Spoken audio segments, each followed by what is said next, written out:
Hey everyone, it's Arlette from Chasing Joy, and it's Friday, so it's time for a baby making update. Basically, not much has changed. I'm still waiting on my body for my my cycle to start, so that I can begin with monitoring, and then waiting for ovulation and for my IUI. So none of that's changed. Still trying to focus on my diet and getting more sleep and drinking more water. I did make an appointment to meet with a nutritionist. That's going to be happening later in the month, so I'm a little nervous about that, but I think it'll be a positive thing, and of course I'll do a video, tell you guys how it goes. So today's video is part 2 of the collab that I'm doing with Boston Girl at 5560. If you don't know what I'm talking about, then check out last week's video. But basically, we are doing a 3-part collaboration series where we are discussing making the choice to be a single mom by choice, to have a baby on our own. She's further along in the process than I am, so we decided it might be fun to swap some questions since we are at different stages. Me being in the trying stage and her being in the motherhood stage. So we sent each other 10 questions from us as well as from our viewers. A few people commented on the video from last week asking questions, so I passed those on to Boston Girl. So today's video, I'm just going to go over the questions that I am asking Boston Girl. Let you know what they are and why I'm asking. And then next week you can check out 2 videos, two YouTube videos. One will be mine and the other will be Boston Girl's. Her video will be answering the questions that I'm about to tell you guys today, and then my video will be answering the questions that she has sent me that I have not looked at yet. And maybe she might have some more for me, depending on her viewers. So used to saying readers because I write a blog, but viewers for all your YouTube watchers.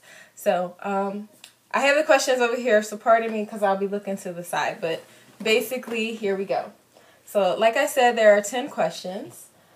So the first one is, what are you most excited about when you think about the future?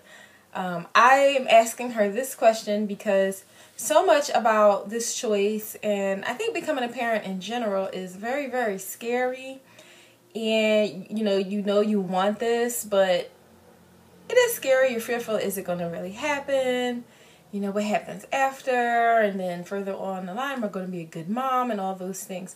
So I thought it would be nice to start off focusing on positive, like, you know, what is she excited about when she thinks about the future with her baby. Number 2 is, what would you do different if you knew then what you do now? You know, she's further along in the process, so I appreciate her insights on things that she might have done differently while she was trying, or just in general with life, or maybe with her newborn, when she had a newborn.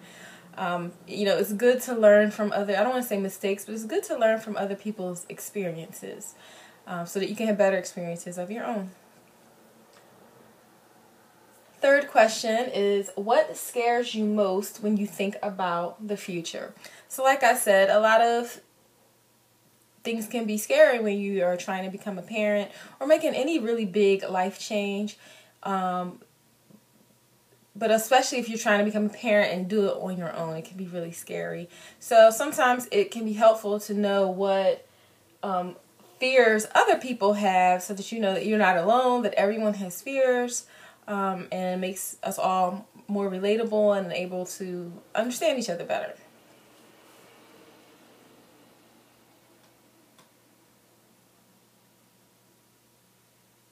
Sorry guys, my screen clicked off. Hold on one second. Okay, so my 4th question is actually a question from one of the YouTube viewers who saw my video last week where I asked you guys to share questions. And it is from another single mom by choice who is currently 13 weeks pregnant, or I guess 14 weeks now. Her question is how to explain to her child about why he or she does not have a dad. I think that's a question that we all single mothers by choice wrestle with, and we all handle it differently. So, or plan to handle it differently. So I'll be really interested to see what Boston Girl 5560 thinks about that.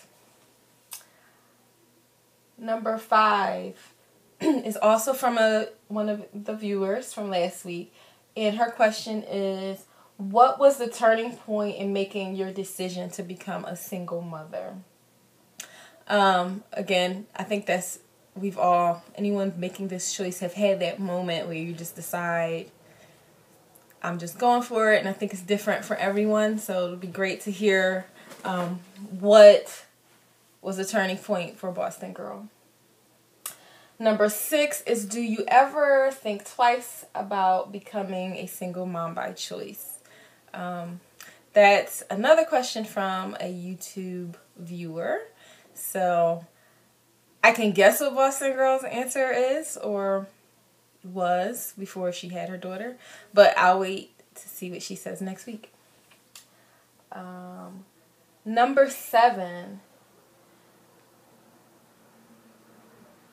is another question from a viewer, and it says, how have you responded to people who do not support your choice to be a single mother?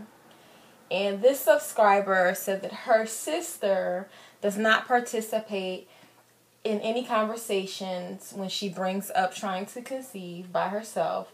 And the sister acts like her single mother by choice plans do not exist, and she denies any involvement. I can see how that could be a pretty stressful and lonely situation.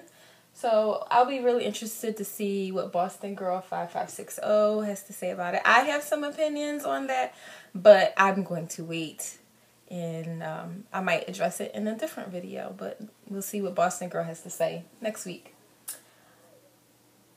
Number 8. Now this is one of my questions. My question is, what advice can you offer regarding going through pregnancy and labor without a partner?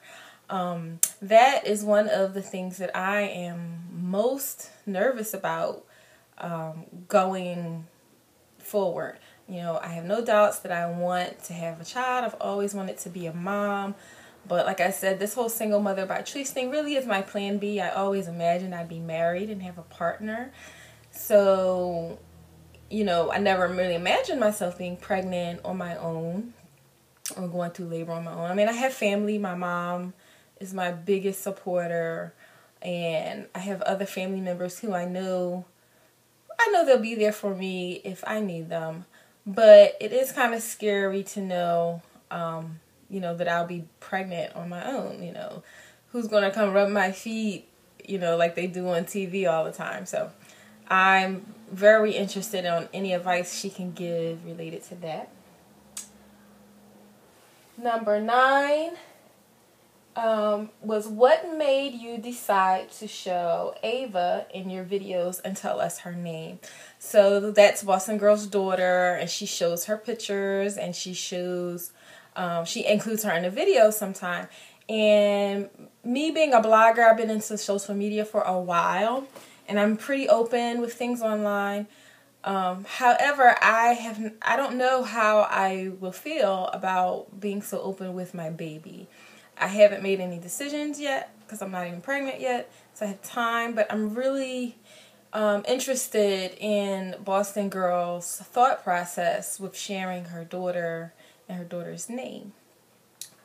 You know, I'm assuming her name is Ava. It could be an alias, who knows, but I'm really interested in that. And number 10, the last question, was, has she started talking to Ava already about her family structure, and if not, when does she think she'll do that? Her daughter is only 1, so she may not have started talking to her about family structure. And obviously, if she has, it would be like on a very baby level, clearly. But I kind of have some ideas about how and when I might want to explain to my baby about our family structure. But I'm curious to see how Boston Girl plans to do it or has already started to do it. So those are the 10 questions for Boston Girl. I am excited to hear how she answers all of them next week, and I'm really excited to answer all of the questions that she has for me, from herself and from her viewers. She sent me some already, but I've not looked at them because my plan is to look at them live on the video so that my answers can be as authentic as possible. So anyway, hope you guys enjoyed this video. I know this collab is a little different, but I think it's good for anybody considering this choice to hear points of view and experiences from other women who have been there, done that, or going through it, or are a little bit ahead of where you might be in a journey. So I hope that this is value added. If you have any other questions for me, please leave them in the comments, or any comments, leave them below. Let me know what you guys think. If you like my channel in general, subscribe. And please keep praying for me and sending me baby dust. I know it'll only be a little while now before Mother Nature shows up and I get back to actively trying for baby with my 5th IUI. So please stay positive for me, guys. Thank you for watching. Bye.